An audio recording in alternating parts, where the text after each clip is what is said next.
This video is brought to you by patreon.com/worsttake. Get access to exclusive live streams and Discord servers, on-screen shoutouts, and early access to some videos when you join now. Help make sure that we can continue to make content like this by supporting the Patreon. Links are in the description down below.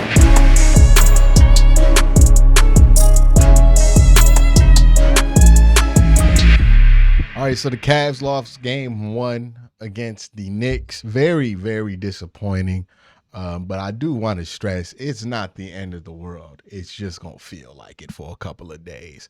But yeah, I mean, if you want the quick version of the story, the quick version of this story is the Cavs missed a bunch of layups, the Cavs missed a bunch of free throws, and the Cavs did not rebound well at all. You do any of those three things in the NBA, you're going to get beat. Straight up, right? They made all the mistakes. The New York Knicks, hats off to them. Congratulations for winning game 1, but this is not a better team than you. The Cleveland Cavaliers are a better team than the New York Knicks. The fact that they could not rebound, make free throws, or make layups today, and the Knicks barely squeaked out of here with the win, tells you everything you need to know about how much better the Cavs are than the Knicks. Straight up. But you did not rebound at the most critical point, right? Last possession of the game. Forget the whole game. Last couple possessions of the game. You get a stop, you don't get the rebound, they get a shot off that. Cost us all game. Now rebounding. Jared Allen, Evan Mobley, flat awful today. Don't know what happened, but they were just flat awful today. No excuse to be that bad. Look, I sit here and I defend Evan Mobley a ton, but this was bad today, what he did. Because the Knicks missed a ton of shots. The Knicks only shot 42% from the field, right? The Cavs only shot 43% from the field. In a game like that, Evan Mobley and Jared Allen should have 20 rebounds apiece. They ended with what?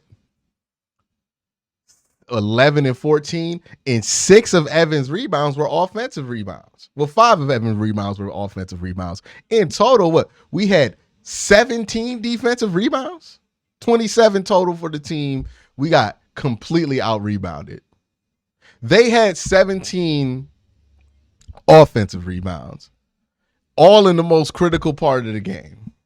Could not keep them off the glass. And then the foul shooting was just horrible. I mean, you got, Darius Garland going 1 of 3 from the free throw line. He's normally an 85% shooter. Even Donovan Mitchell shot worse from the free throw line than he normally does, 4 from 6. Just awful from the free throw line. And then we know the bench stinks. That's not news. The bench has always stunk. That's not why the Cavs lost the game. Look, we could point it at Karras. Karras played, 18 minutes, went 1 of 7, and he was bad. And we could be lazy and blame it on Karras. That's not why the Cavs won this game, because the Cavs had opportunities to win this game with their starters on the court multiple times to take control of this game with their starters on the court. But what happened every time we had a chance to take over this game? If you were watching, you know, either we turned the ball over, just carelessly, miss a free throw for no good reason, don't get a rebound, give them second chance opportunities. I bet Austin Carr was furious wherever he was watching the game. All the stuff that Austin Carr talked about the Cavs got to do, they did not do in this game. They played like 7 minutes of what the basketball normally looks like for this team, and that's it. And they thought that would be enough. Now, again, I am firm in my belief the Cavs are a much better basketball team than the New York Knicks. I'm not stressing winning a game in the Garden because they're more than capable of doing it. Today was not a more than capable performance, though. This was an awful performance. Evan Mobley, 4 of 13 from the floor today. 4 of 13. He took horrible shots. Like, I would say 7 of those shots were terrible. Jared Allen was 6 of 8 from the floor, but he was mainly irrelevant for most of the game. Like, he doesn't even get a pass. Jared wasn't good. I don't care. 14 and 14. He wasn't good today. He was not. Neither was Evan Mobley. They were both terrible today. Isaac Okoro, I believe he got injured, right? Like in the middle of this game, or re-aggravated that injury because there was Jetty was making shots. Jetty was the only one on the bench that made shots. He went 3 of 4. The rest of the bench went 2 of 9, 1 of 9 combined. Congratulations. Don't know why Dean Wade's out there, right? Like, I know a lot of people were being critical of JB, or there's a group of people who want to be critical of JB. This ain't JB's fault. The only thing I would be curious to know why JB went this way than the other. I know why he kept Jetty out there, because Jetty pretty much made some huge shots that got you back in the game. So that's not a question. But those 7 Dean Wade minutes, I have to know why. And I know some people were telling me in the chat while I was watching this game, well, it's because Dean Wade is 6'9" and he's taller and he can match up better height-wise with Julius Randle. That's one of them opinions you can only have if you only play 2K, in my opinion. Like, nobody thought, or nobody should think that watch Dean Wade this whole season goes, that Dean Wade should be able to defend Julius Randle. Well, what were they thinking? That's stupid. Like, I know he only played 7 minutes, but it was 7 dumb minutes that we put him out there. Like, if that's what you're going to put out there, you might as well put in Lamar Stevens, or hell, Danny Green would have did a better job defending Julius Randle. I get it. He's 6'9", or listed at 6'9", and he's taller, so he theoretically should be able to guard Julius Randle, but he's not good at defense, dog. Like, height don't make you good at defense, or else Jokic would be defensive player of the year. Boban would be defensive player of the year. Like, that just doesn't line up. You're in the NBA, dog. You got to be good at defense. That's really it. I mean, we let Josh Hart have a hot shooting day. 8 of 11. Really did a good job on Emmanuel Quickly. I mean, he had 3 points in 24 minutes. That was who Knicks fans were telling me was going to, like, ruin the series for the Cavs. I look at this game and I go, the Cavs played as horrible as they could have. Like, maybe one of their worst performances outside of that Heat game of the season. This was bad. As bad as I've seen the Cavs play. Now, the question is going to be, and we're not going to have an answer till Tuesday, did they play this bad because it's the playoffs and the style changes and they're just not as capable on offense anymore in the playoffs? Or did they play this bad because they just had a bad game? I'm going to err on the side of they just had a bad game. I'm not going to freak out yet. I'll wait for the series to play out to make long determinations on this team. But this was not a great start to the series, obviously. Evan Mobley, who had a good start to the game, just, again, we can't allow ourselves to get bullied off the boards like that and to give up 17 offensive rebounds. You just can't do that.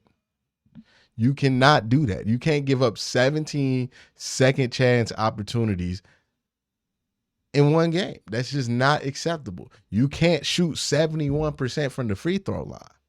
That's 15% under average for this team. What are you doing? From 3, we shot terrible, 32%. Not going to lie, that happens with this team a lot sometimes. Like, they're not the greatest three-point shooting team in the NBA, nor is the New York Knicks. So, okay. But 43.4% from the field? That ain't us. Miss your layups. You don't rebound well.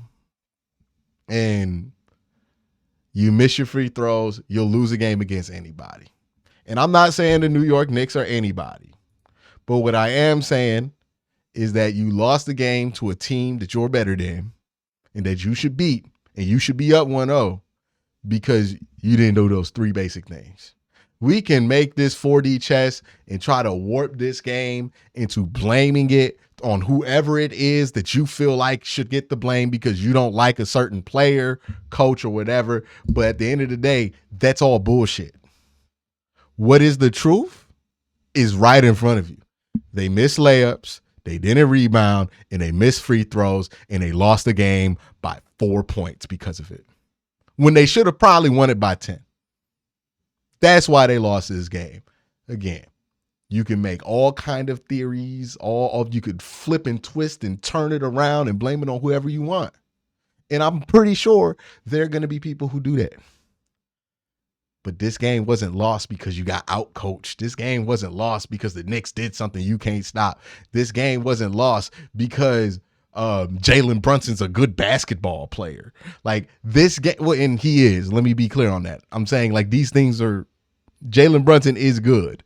He's very good, and he was very good at the end of this game. Give him his credit. But this game wasn't lost because he was so overwhelming. The game was lost because you could not rebound the whole game, you could not make your free throws the whole game, and you missed a bunch of layups the whole game, and you could not score in the paint. If you are close to average on all three of those things to what this team has done all year, you win this game by 10. But you didn't do those three things, so you lost this game at home by 4. That's what happens in the NBA. Right? You allowed Jalen Brunson to bring this team to a 10-point lead. You allowed Jalen Brunson to bring this game back in because he missed 2 of those shots down the stretch and he got the rebound. You allowed Josh Hart to make those shots because you didn't want to rebound. You allowed the lead to get as big as it did because you didn't make free throws. You allowed the Knicks to get momentum early in this game because you kept missing layups. Free throws, layups, rebounds. You don't do those three things well, I don't care who you're playing. We could have been playing the Chicago Bulls today, dog. We would have lost. We could have been playing the Detroit Pistons. Would have lost. Don't do those three things. You don't win basketball games, period. If that continues in Tuesday, hey, I'm concerned. If that does not continue for the rest of this series, then it's just a bad game, and it happens every once in a while. But we'll see what happens with this team as time goes on.